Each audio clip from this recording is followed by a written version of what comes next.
So what's the deal with airline food, you may ask? Well, I'm here to tell you.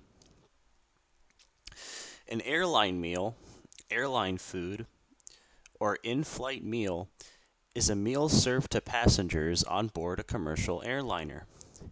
These meals are prepared by specialist airline catering services and normally served to passengers using an airline service trolley. These meals vary widely in quality and quantity across different airline companies and classes of travel. They range from a simple snack or beverage in short-haul economy class to a 7-course gourmet meal in a first-class long-haul flight. The types of food offered also vary widely from country to country and often incorporate elements of local cuisine, sometimes both from the origin and destination countries. When ticket prices were regulated in the American domestic market, food was the primary means airlines differentiated. Food was the primary means by which airlines differentiated themselves. The first airline meals were served by Handley Page Transport, an airline company founded in 1919 to serve the London-Paris route in October of that year. Passengers could choose from a selection of sandwiches and fruit. The type of food varies depending upon the airline company and class of travel.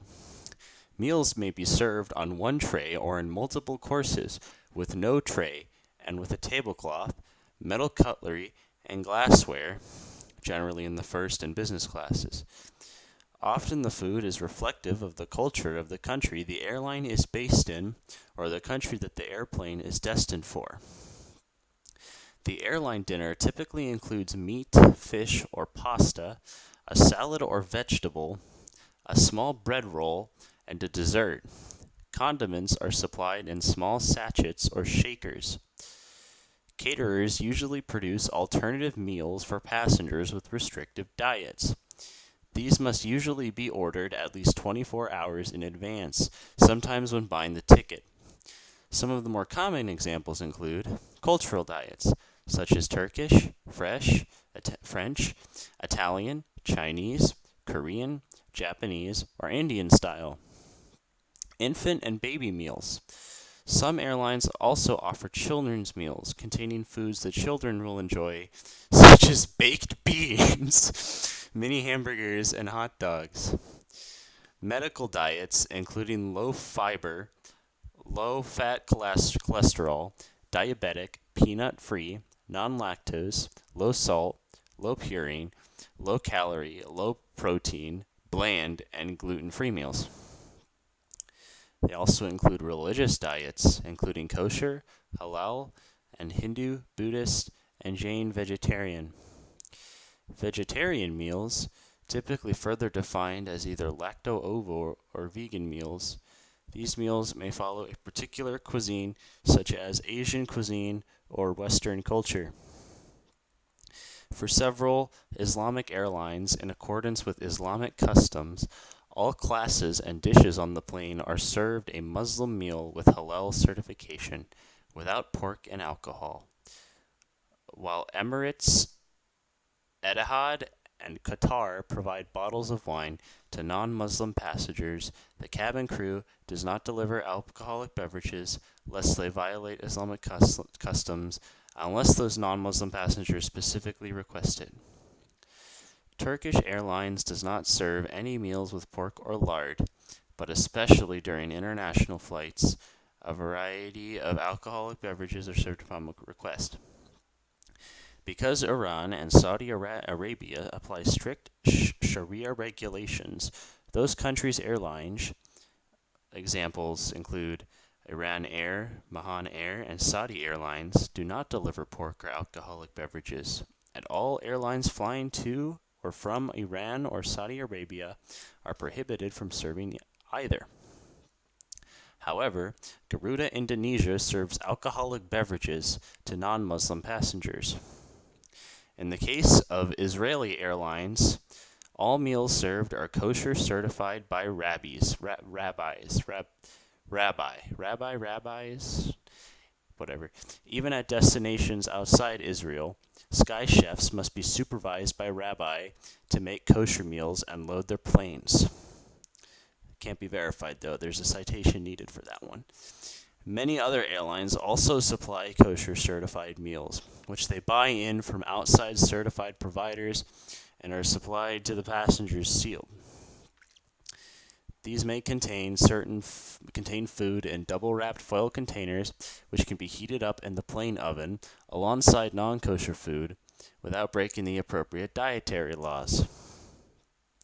Before the September 11, 2001 attacks, first-class passengers were often provided with full sets of metal cutlery. Afterward, common household items were evaluated more closely for their potential use as weapons on aircraft,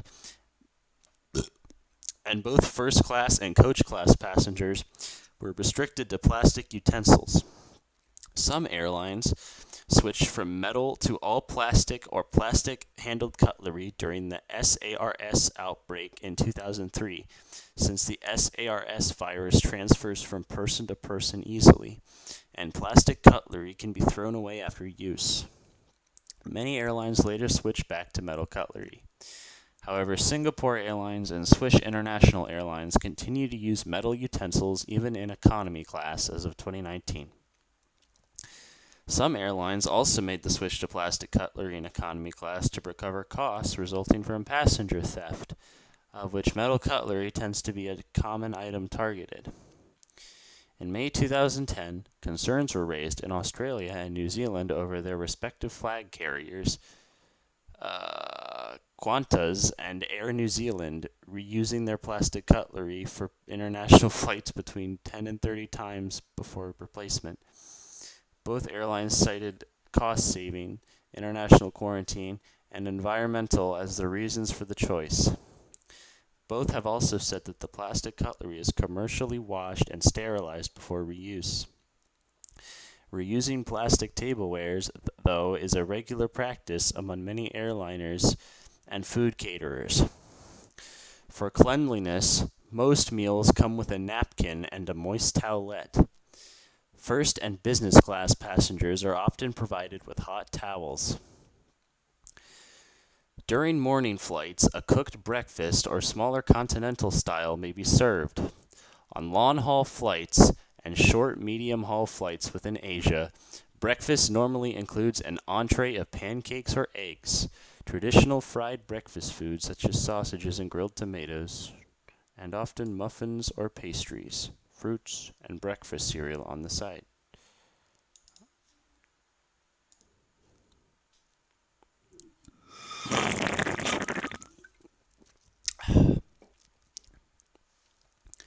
On shorter flights, a continental-style breakfast, generally including a miniature box of breakfast cereal, fruits, and either a muffin, pastry, or bagel. Coffee and tea are offered as well, and sometimes hot chocolate. Food on board a flight is usually free on full-service Asian airlines and almost all long-distance flights, while they might cost extra on low-cost airlines or European full-service airline flights. Quality may also fluctuate due to shifts in the economics of the airline industry.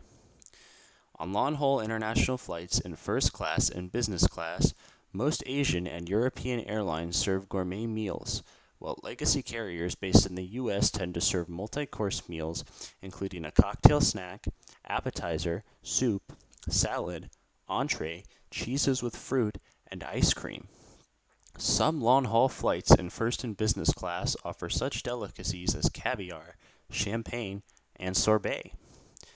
The cost and availability of meals on U.S. airlines has changed considerably in recent years, as financial pressures have forced some airlines to either begin charging for meals or abandon them altogether in favor of small snacks, as the case of Southwest Airlines.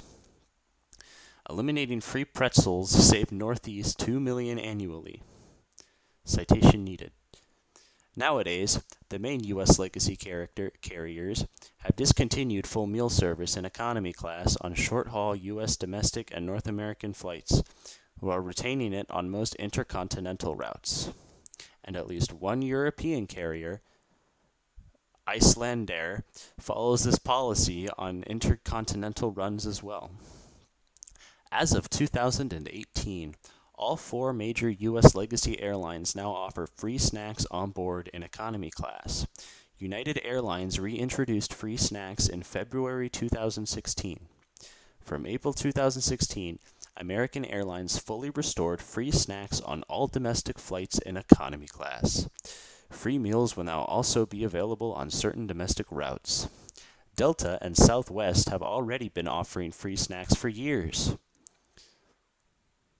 Hawaiian Airlines is the only remaining major U.S. airline that offers complimentary in-flight meals on its domestic flights.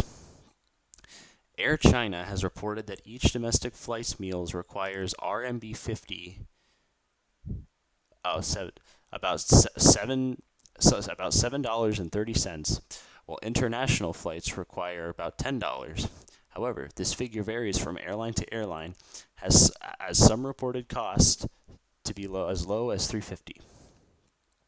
Air China is also minimizing costs by loading only 95% of all meals to reduce leftovers and storing non-perishable foods for emergencies. In 1958, Pan Am and several European countries entered into a legal dispute over whether certain airline food sandwiches counted as a meal. Meals must generally be prepared on the ground before takeoff. Guillaume de Sion, a history professor at Albright College who wrote about the history of airline meals, said that the higher altitudes altered the taste of the food and the function of the taste buds. According to de Sion, the food may taste dry and flavorless as a result of the pressurization, and passengers, feeling thirsty due to pressurization, may drink alcohol when they ought to drink water. Tests have shown that the perception of saltiness and sweetness drops 30% at high altitudes. The low humidity in airline cabins also dries out the nose, which decreases olfactory sensors, which are essential for tasting flavor in dishes. Food safety is paramount in the airline catering industry. A case of mass food poisoning amongst the passengers on an airliner could have disastrous consequences. For example, on February 20th of 1992, shrimp tainted with cholera was served. I'm not even going to try. An elderly passenger died and other passengers fell ill. For this reason, catering firms and airlines have worked together to provide a set of industry guidelines specific to the needs of airline catering. The World Safety Guidelines for Airline Catering is offered free of charge by the International Flight Service Association. And that's the deal with airline food.